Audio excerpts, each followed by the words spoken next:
حضرت عمر رضی اللہ تعالیٰ عنہ جب ایمان لائے تو آپ نے ایک ایک کافر کے گھر کے دروازے پہ کھڑے ہو کے کہا کہ تم کمزوروں کو مارتے تھے، میں تمہیں بتانے آیا ہوں میں محمد عربی کا نوکر بن گیا۔ بلکہ آپ نے اعلان کیا جس نے اپنی بیوی کو بیوہ اور بچوں کو یتیم کروانا ہو اور اپنے ماں باپ کی کمر کو جھکانا ہو وہ عمر کے مقابلے میں آئے۔ اللہ اکبر۔ زنیرہ نامی ایک خاتون تھی، بہت کمزور، راوی کہتا ہے کہ اس کی ہڈیوں میں گودا نہیں تھا، عشق رسول تھا، اور اس کا ظالم آقا اس کو مارتا ہے، اور جب مار مار کے تھک جاتا ہے ادھر سے عمر آ رہے ہیں، یہ اسلام لانے کی پہلے کی کہانی ہے، ادھر سے عمر آ رہے ہیں تو اس نے کہا عمر تم جوان آدمی ہو تو یہ چھوڑتی نہیں ہے اپنے نبی کا نام، ذرا تم آؤ۔ عمر کوڑا پکڑ لیتے اسے مارتے مارتے مارتے تھک جاتے ہیں تو پانی پینے لگتے ہیں، تو کہتے ہیں مجھے تیرے پہ ترس نہیں آیا لیکن میں ذرا پانی پینے لگا ہوں، اور پھر گلے کے اندر ڈال کر کے کوڑا اس کی رسی کو بل دیتے ہیں اور اس کی آنکھیں باہر نکل آتی ہیں اور کہتے ہیں بلا اپنے نبی کو جو تیری آنکھوں کی بینائی واپس کرے۔ اللہ اکبر۔ تو اس نے آسمان کی طرف منہ کر کے کہا مالک میں کبھی بھی آنکھوں کی بینائی نہ مانگتی لیکن اب تیرے نبی کی عزت کا سوال ہے۔ آنکھوں کی بینائی واپس ہو جاتی ہے۔ زنیرہ کو بڑا مارا، آج عمر گلیوں میں آنکھوں میں آنسو ہیں اور عجیب دل بے تاب ہے اور کہتے ہیں آؤ بھائی میں حضور کا غلام بن گیا ہوں، تمہیں بتانے آیا ہوں۔ زنیرہ نے موڑ کاٹا تو آگے عمر یہ آواز دے رہے تھے۔ زنیرہ ایک کونے پہ کھڑے ہو کے رو کے کہتی ہے عمر تم تو بڑے اس دن جوش و غضب میں تھے اور تم مارتے ہوئے تھکتے نہیں تھے۔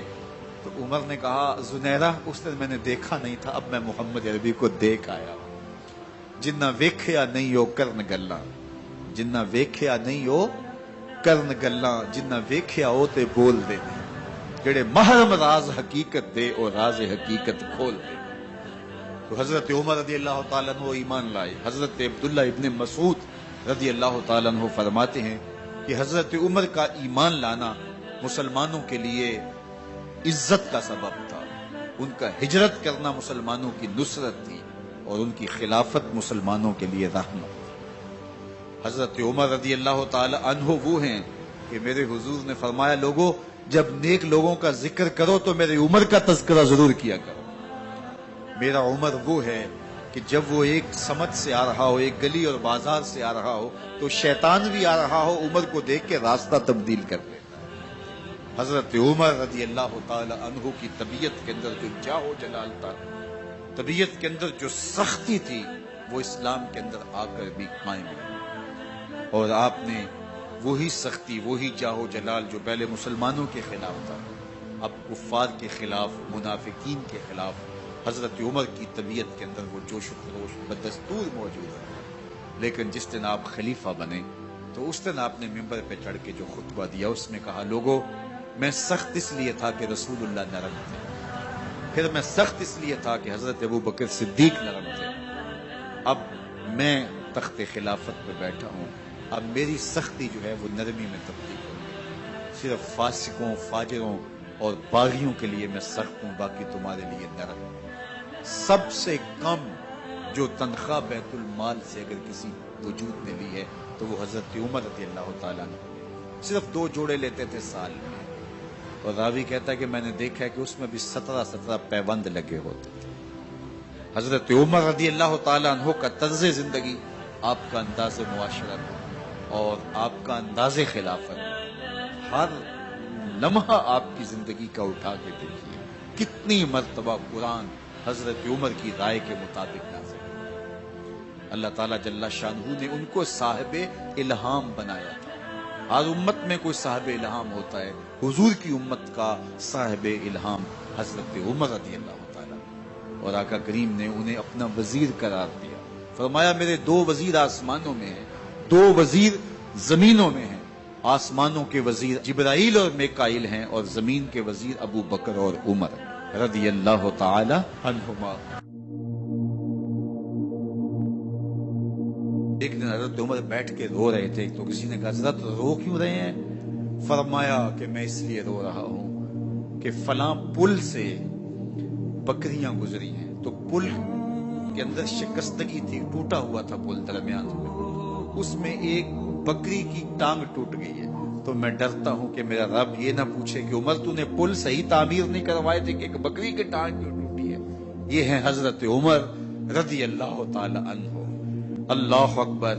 تو اللہ تعالیٰ جل شانہ نے حضرت سیدنا عمر بن خطاب رضی اللہ تعالیٰ عنہ سے جو کام لیا، مختصر دور خلافت کے اندر 10 سال 6 ماہ 4 دن آپ نے خلافت فرمائی ہے، لیکن کہاں سے چلے اور یہاں مکران تک، بلوچستان کا حصہ ہے، یہاں تک آپ کے سلطنت کی حدود وسیع، ادھر آرمینیا تک جا پہنچے، حمص فتح کیا، قادسیہ، یرموک۔ آپ ذرا دیکھیے کہ کہاں تک آپ کی فوجوں کے گھوڑے دوڑتے رہے، اور اللہ تعالیٰ جل شانہ نے ان کو جو توانائی، عدل و انصاف کی قوت عطا فرمائی۔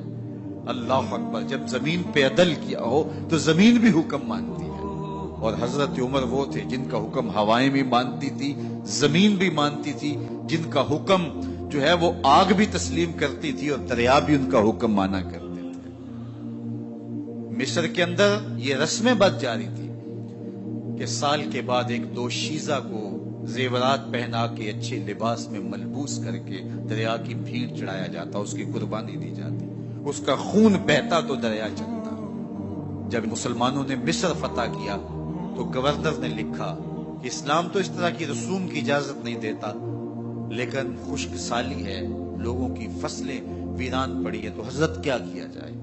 تو حضرت عمر رضی اللہ تعالیٰ عنہ کاغذ کے ٹکڑے پہ لکھتے ہیں، بسم اللہ الرحمن الرحیم، مصر کے نیل کی جانب عمر کا خط لکھتے ہیں، اے نیل اگر تو اللہ کے حکم سے چلا کرتا ہے تو چل، ورنہ ہمیں تیرے چلنے کی کوئی حاجت نہیں۔ اور قاصد کو کہا یہ خط لے جاؤ اور جا کے دریائے نیل میں پھینک دو۔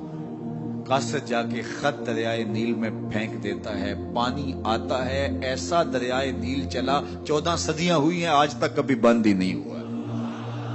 دریا حکم مانتے، آگ نکلتی ہے، لوگ حضرت عمر رضی اللہ تعالی عنہ کے پاس آئے، حضرت لاوا پھوٹا ہے، آگ نکل رہی ہے اور مدینے کی طرف بڑھ رہی ہے، اب کیا کیا جائے؟ فائر بریگیڈ تو زمانے میں تھی نہیں۔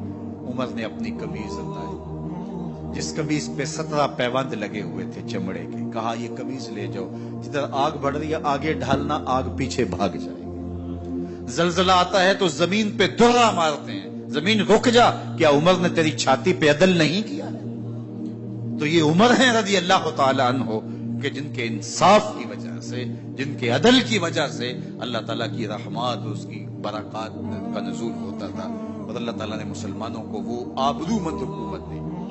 کائنات کی تاریخ کے اندر ایسی حکومت آپ نے نہیں دیکھی ہوگی جو حضرت عمر نے حکومت کی ہے۔ اللہ اکبر۔ فرمایا فرات کے کنارے پہ ایک کتا بھی پیاسا مر گیا تو اس کا حساب بھی عمر سے ہوگا۔ باہر سے سفیر آتا ہے اور آ کے پوچھتا ہے کہ میں امیر المومنین کے، مسلمانوں کے حکمران کے محل میں جانا ہے، تو مسکرا کے کہتے ہیں ہمارے امیر کا تو کوئی محل نہیں ہے۔ کہا کہاں ہے تمہارا امیر؟ کہا مسجد نبوی میں ہوگا یا بیت المال کی اونٹوں کی دیکھ بھال میں لگا ہوگا۔ وہ جب گئے تو مسجد میں نہیں ہے، اللہ اکبر، وہاں گئے تو وہاں بھی نہیں ہے۔ پھر کیا دیکھتے ہیں کہ عمر رضی اللہ تعالی عنہ جنت البقیع کے پاس ایک درخت کے نیچے اینٹ کا سرانہ رکھ کے سوئے ہوئے، تو اس نے کہا عمر تو نے عدل کیا ہے، تجھے کچی اینٹ پہ بھی نیند آ گئی، ہمارے حکمرانوں نے انصاف نہیں کیا، اور وہ بند اور محفوظ کمروں کے اندر بھی سکون اور چین کی نیند نہیں سو سکتے۔